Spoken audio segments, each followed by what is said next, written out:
Hello everyone, आज हम कर रहे हैं मल्टी लैंग्वेजिज्म, जो कि बहुत इंपॉर्टेंट टॉपिक है बीएड पॉइंट ऑफ व्यू से, सीटेट पॉइंट ऑफ व्यू से और हर तरह के कॉम्पिटिटिव एग्जाम के लिए। तो हम मीनिंग देखेंगे, इसका इंपॉर्टेंस देखेंगे, डिफरेंशियल स्टेटस क्या है इंडिया के अंदर लैंग्वेज क्लासरूम का, और मल्टी लैंग्वेज अवेयरनेस और लैंग्वेज डाइवर्सिटी क्या है, और मल्टी लैंग्वेज रिसोर्सेज और स्ट्रेटजीज़ क्या है। ये अकेले अकेले भी 16 मार्क्स में पूछे जाते हैं, कई बार ये तीनों मिलके 16 मार्क्स में पूछ ले जाते हैं। तो ये बहुत इंपॉर्टेंट टॉपिक है।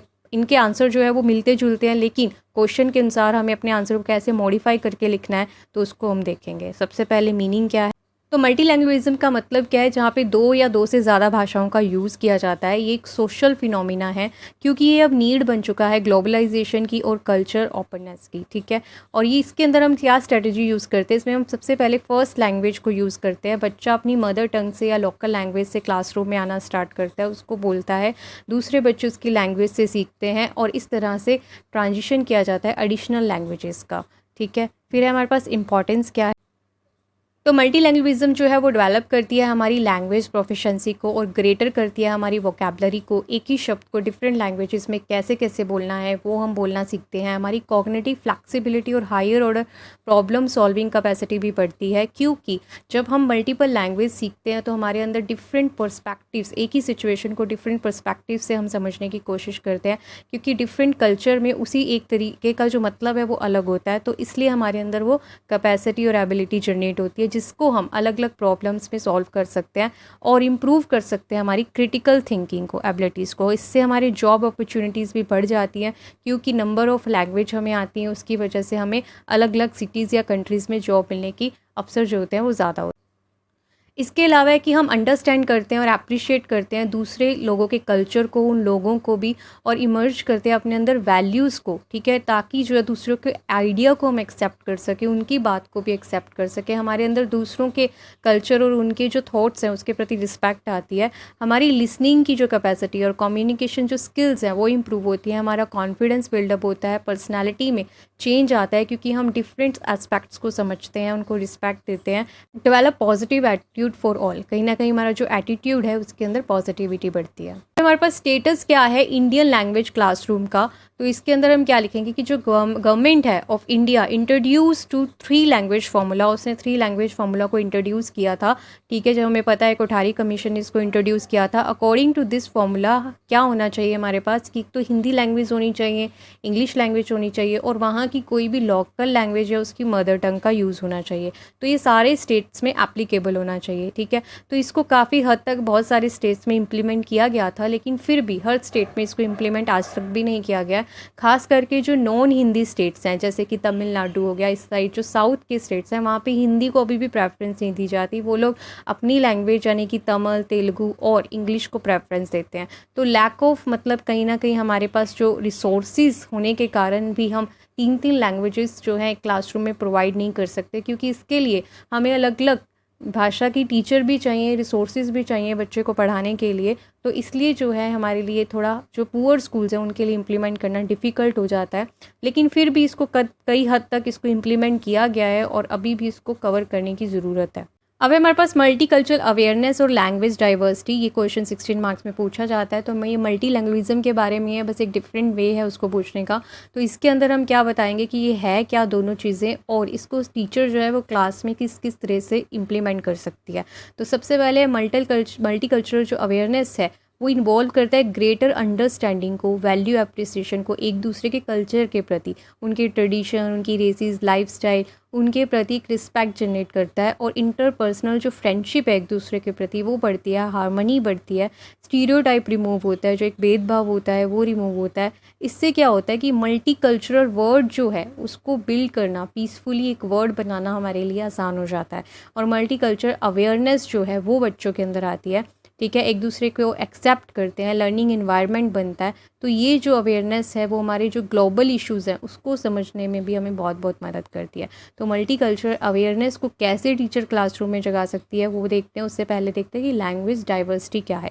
सिमिलर से हैं लेकिन थोड़ा सा मॉडिफिकेशन है। यहाँ पे हम कल्चर की बात करते हैं, अब इसमें हम सिर्फ लैंग्वेजेस की। तो लैंग्वेज डाइवर्सिटी का क्या मतलब है कि जहाँ पर किसी भी ग्रुप में या क्लासरूम में मल्टीपल लैंग्वेजेस बोली जाती हैं, अलग अलग भाषा के लोग हैं, ठीक है, वो अपनी अपनी लैंग्वेज को बोलते हैं। उससे क्या होता है, एक दूसरे के साथ एक्सचेंज होता है लैंग्वेजेस का, जिसको हम डाइवर्सिटी कहते हैं, डाइवर्सिटी, लैंग्वेज डाइवर्सिटी कहते हैं। डाइवर्सिटी इन क्लासरूम क्या है, एडवांटेज भी दे सकती है और डिसएडवांटेज भी दे सकती है, वो आप यहाँ पे एक्सप्लेन कर सकते हैं दोनों चीज़ों को ही। फिर है हमारे पास but it is if the teacher maintain the systematic curriculum, अगर फिर भी टीचर जो है वो मेंटेन करके चलती है करिकुलम को, तो भी इसको क्या है इफ़ेक्टिव बना सकती है, ठीक है, इसको बहुत ज़्यादा एडवांटेजेस बना सकती है, यूज़फुल बेनिफिशियल बना सकती है एट कम्पेयर टू इसके डिसएडवांटेजेस से। फिर इसकी इंपॉर्टेंस, बस मल्टी लैंग्वेजिज्म अवेयरनेस और लैंग्वेज डाइवर्सिटी की इंपॉर्टेंस क्या है, इस सबसे पहले इसके द्वारा जो बच्चा लैंग्वेज सीखता है वो एक्विजिशन के द्वारा सीखता है, मतलब रट्टाफिकेशन या उसको रूल मेमोराइज नहीं करने पड़ते, वो एक दूसरे बच्चे को ऑब्जर्व करके उसकी वोकेबलरी, उसके जो भी टेंसेज या जो भाषा वो यूज़ कर रहा है उसको लर्न करता है। फिर है इन्हांस वोकेबलरी और डिफरेंट लैंग्वेजेस वो लर्न करता है, और इसके अलावा वो डिफरेंट कल्चर्स के बारे में जानता है, उनके ट्रेडिशन के बारे में जानता है, रिस्पेक्ट करना सीखता है, फीलिंग्स को बेटर अंडरस्टैंड कर पाता है, उनकी प्रॉब्लम्स को समझ पाता है, रिलेशनशिप फोस्टर होता है, न्यू जॉब अपॉर्चुनिटी मिलती है, लिसनिंग, कॉग्निटिव स्किल्स जो हैं वो डेवलप होती हैं, और बेनिफिशियल होता है सेल्फ ग्रोथ के लिए और नेशनल ग्रोथ के लिए। अब हमारे पास टीचर कैसे फोस्टर कर सकती है कल्चर अवेयरनेस को एंड लैंग्वेज डाइवर्सिटी को, और इसके अलावा इसको एज अ स्ट्रेटजी क्लासरूम में कैसे यूज़ करती है। तो एक ही क्वेश्चन के तीन आंसर हैं, मतलब 3 क्वेश्चन के एक ही आंसर है, तो इसको हम 9 पॉइंट्स इसके कर रहे हैं कि कैसे टीचर क्लासरूम में मल्टीपल जो मल्टी लैंग्वेजिज्म कह सकते हैं, या लैंग्वेज डाइवर्सिटी कह सकते हैं, कल्चर अवेयरनेस कह सकते हैं, या मल्टी लैंग्वेजिज्म एज अ स्ट्रेटजी भी कह सकते हैं, वो कैसे यूज़ कर सकती है क्लासरूम में, तो इसको देखते हैं।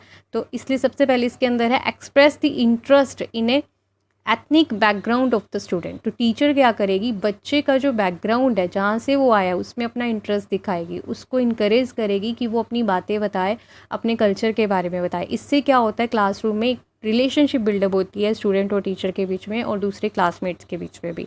फिर है redirect his role in the classroom from instructor to facilitator. ठीक है, जो टीचर है वो अपना रोल कैसे बनाए क्लासरूम के अंदर, इंस्ट्रक्टर से फैसिलिटेटर के रूप में बनाए, कि बच्चे को अपॉर्चुनिटी दे बोलने के लिए, खुद ही नहीं बोलती रही, उसको ऑफर करे कि वो अपनी स्टोरीज, अपने थॉट्स, अपने आइडिया, अपने कल्चर का जो पर्सपेक्टिव है उसको शेयर।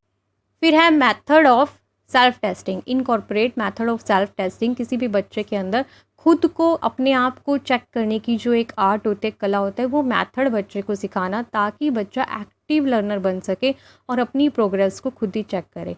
फिर है maintain the high expectation for the students performance. ठीक है, एक टीचर को हमेशा एक हाई एक्सपेक्टेशन रखनी चाहिए, लेकिन अकॉर्डिंग टू ईच इंडिविजुअल, क्योंकि सबकी जो है पढ़ने की, लर्निंग स्टाइल की कैपेसिटी डिफरेंट होती है, तो सबसे एक जैसी एक्सपेक्टेशन नहीं रख सकते, सबसे उनके लेवल के अकॉर्डिंग टीचर को एक्सपेक्टेशन रखनी चाहिए और अप्रिशिएट करना चाहिए उसको गुड वर्क के लिए, और अगर कभी कभी वो परफॉर्म वेल नहीं भी कर पाता तो उसको गाइड करना चाहिए।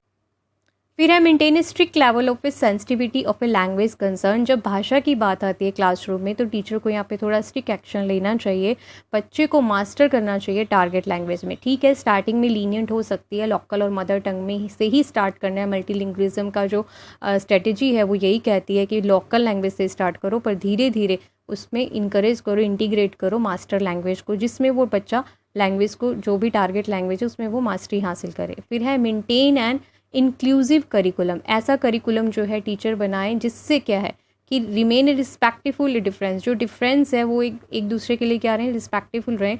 ठीक है, encourage the student to understand and recognise of each student need and style. उनके अकॉर्डिंग ही ऐसा इंक्लूसिव करिकुलम बनाना चाहिए, ताकि सभी कल्चर्स की जो नीड्स हैं और उनका जो लर्निंग स्टाइल है वो उसमें करिकुलम में कवर हो सके। Teacher should teach them and remain respectful to difference. Class के अंदर डिफरेंट कल्चर के बच्चे हैं, मान लो क्रिश्चियंस हैं, हिंदूज़ हैं, मुस्लिम हैं, तो उनके सबके क्या है हॉलीडेज़, उनके फेस्टिवल्स होते हैं, उनके कल्चर को सेलिब्रेट करें, ताकि सब एक दूसरे के कल्चर के बारे में समझे। फिर है प्रैक्टिस कम्युनिकेशन, कम्युनिकेशन की प्रैक्टिस हो, ताकि टीचर जो है हर बच्चे को अलग अलग स्टोरीज़ या उनके कल्चर के बारे में एक्सप्लेन करने को कहे, जिससे वो प्रैक्टिस जो है वो क्लास में रेगुलर हो। And learn and respect the different cultures. ठीक है, जैसे कि बाय सेमिनार एक्टिविटीज़ टीचर जो है रिस्पेक्ट करना सिखा सकती है, बाय ड्रामास, बाय लेके वीडियो वॉचिंग। ठीक है, इस तरीके से कैसे एक दूसरे के कल्चर को रिस्पेक्ट करना है वो सिखा सकती है। अब हमारे पास multilingualism as a resources and strategies. ठीक है, मल्टीलिंग्विज्म को एज ए रिसोर्सेज और स्ट्रेटजीज लेना चाहिए, कैसे ले सकते हैं वो हम देखेंगे। एक्सप्लेन मल्टीलिंग्विज्म मीनिंग, इस क्वेश्चन के अंदर सबसे पहले आप मीनिंग एक्सप्लेन करेंगे, फिर मल्टीलिंगुअलिज्म जो अप्रोच है ये किसने सजेस्ट करी थी वो बताएंगे। फिर इसकी टेक्निक्स के ऊपर जाएंगे। सबसे पहले फर्स्ट ऑफ ऑल ये जो मल्टीलिंगुअलिज्म का कॉन्सेप्ट है वो आया कहाँ से था। कोठारी कमीशन ने 3 लैंग्वेज फार्मूला जब सजेस्ट करा था कि हर बच्चे को 3 लैंग्वेजेस आनी चाहिए, वो हमें पता है क्या है, उसको आप थोड़ा सा 1-2 लाइन में एक्सप्लेन कर सकते हैं। फिर है जो मल्टीलैंग्वेजिज्म जो है आफ्टर कोठारी बहुत सारी पॉलिसीज़ और कमीशंस ने उसके बारे में आइडियाज़ दिए, सजेशन दिए और मल्टी लैंग्वेज फार्मूला को सपोर्ट किया। उसके 2005 के अंदर एनसीएफ ने रेकमेंड किया कि मल्टी लैंग्वेजिज्म को एज ए रिसोर्सेज और स्ट्रेटजी समझना चाहिए, ना कि एज ए चैलेंज समझना चाहिए। एक स्ट्रेस नहीं लेना है किसके लिए कि कैसे इसको अप्लाई किया जाए, उसको अगर हम एज ए रिसोर्सेज और स्ट्रेटजीज देखेंगे तो उसको इम्प्लीमेंट करना ईजी हो जाएगा। ठीक है, इसके अलावा एम्फेसाइज करना चाहिए इसके सिग्निफिकेंस को और इसको स्मूथ बनाना चाहिए between the home and school language. बच्चा जो है स्कूल और होम की लैंग्वेज के अंदर बैलेंस बना के चले, मदर टंग को बहुत ज़्यादा यूज़ नहीं करो और इंग्लिश लैंग्वेज या जो भी टारगेट लैंग्वेज है उसको ज़्यादा यूज़ ना करो, एक बैलेंस बना के चलो। और बच्चे और टीचर को जो है प्रिपेयर होना चाहिए ताकि वो एड्रेस कर सके इस चीज़ को, इस स्ट्रेटजी को इम्प्लीमेंट कर सके इफेक्टिवली।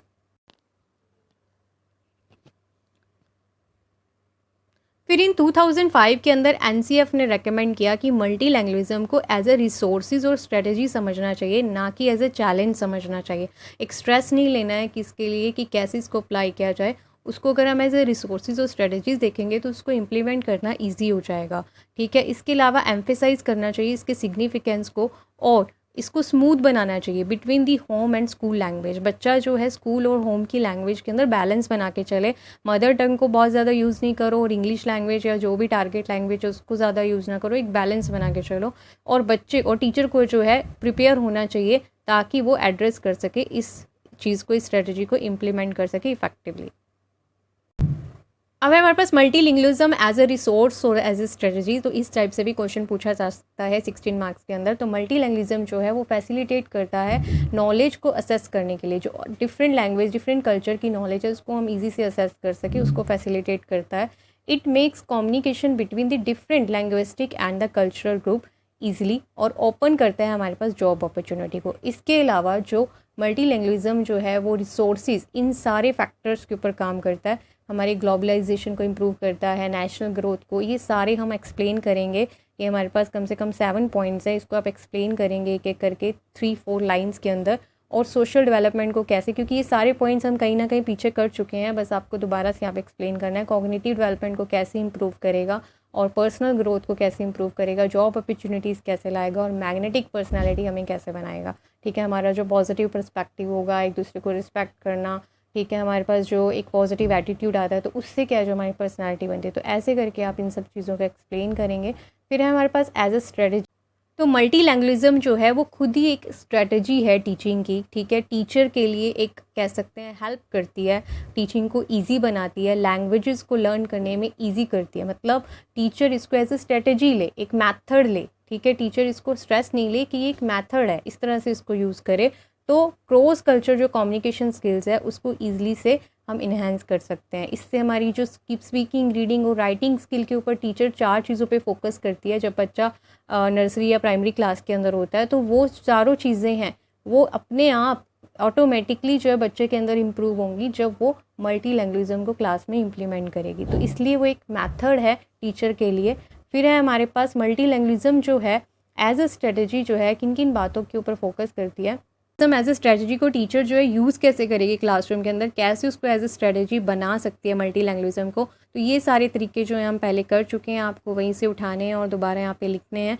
तो ये जो है जब आप एक्सप्लेन करेंगे तो आपका क्वेश्चन ऑटोमेटिकली लेंदी हो जाएगा। तो एक्सक्लूसिव करिकुलम का यूज़ करके कर सकती है और इनकरेज कर सकती है मल्टी कल्चर कम्युनिकेशन को, एक्टिविटीज़ को सेलिब्रेट कर सकती है, डिफरेंट कल्चर को, इसकी रिस्पेक्ट कैसे करनी है, डिफरेंट कल्चर्स क्या हैं, उनके ट्रेडिशंस क्या हैं, वो बच्चे को बताना। मल्टीलिंगुअलिज्म जो है उसको स्ट्रेटजी की तरह यूज़ कर रही है। इस एक स्ट्रेटजी से उसकी स्किल्स डेवलप होगी डिफरेंट और क्या है प्रैक्टिस कम्युनिकेट करना डिफरेंट लैंग्वेजेस के अंदर और इंक्लूसिव करिकुलम डेवलप करना। ठीक है, तो ये सारे पॉइंट्स जो है कहीं ना कहीं हमारे लिए एक स्ट्रेटजी बन जाएंगे एक इफ़ेक्टिव लर्निंग लैंग्वेज क्लासरूम बनाने में। तो इसके अलावा अब है मल्टीलिंगुअलिज्म को टीचर जो एज ए रिसोर्स और एज ए स्ट्रेटजी कैसे यूज़ कर सकती है, ताकि वो अपनी वर्कशॉप्स को बढ़ाए, सेमिनार को बढ़ाए, ठीक है, वो अटेंड करे जिसके उसके पास आइडियाज़ आएँ, तो इसलिए उसको इम्प्लीमेंट करना ईजी हो जाएगा। सेल्फ रीडिंग करती रहे, ठीक है, डिफरेंट जो लिटरेचर्स हैं हमारे पास उसकी स्टडी करती रहे, cultural books, language learning techniques, तो ये सारे जो है मैथड्स प्लान करके जो है वो क्लासरूम के अंदर ईजिली से इम्प्लीमेंट कर सकती है रिसोर्सेज और स्ट्रेटजीज़ के द्वारा। So thank you so much for watching. Keep watching this channel. Please support this channel. Stay blessed, stay happy.